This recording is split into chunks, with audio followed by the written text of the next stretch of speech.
हम गांधी को गाली इसलिए दे सकते हैं क्योंकि हम इस देश में रह रहे हैं, वो भी गांधी का है।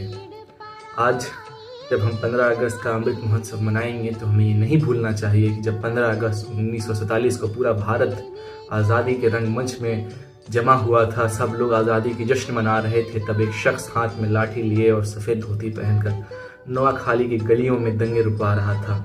और कोई पत्थरबाजी का दंगा नहीं था जहाँ तलवारें नंगी हो रही थीं, लोग एक दूसरे के ऊपर खून के प्यासे बन चुके थे, जब एक दूसरे के ऊपर आग के गोले बरसाए जा रहे थे।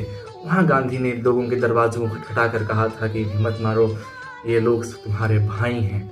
लॉर्ड माउंटबेटन ने कहा कि जहाँ पंजाब में 55,000 सोल्जर मिलकर वहाँ राइट नहीं रुकवा सके, वहाँ एक शख्स जो चरखे और तिरंगे को हाथ में लेकर नोआखाली की गलियों में उसने उस दंगे को रुकवा दिया। हो सकता है कि हम इस देश से गांधी को निकालने की बात करें, लेकिन गांधी इस देश से कभी नहीं निकल सकते। गांधी अमर थे, अमर हैं और अमर ही रहेंगे।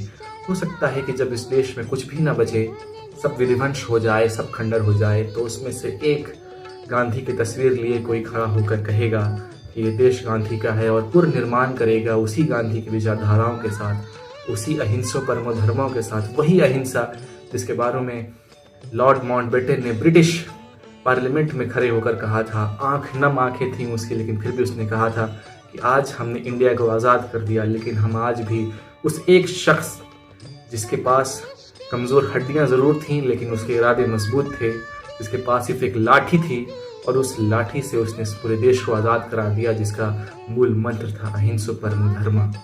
ये देश गांधी का है और ताज़िंदगी गांधी का रहेगा।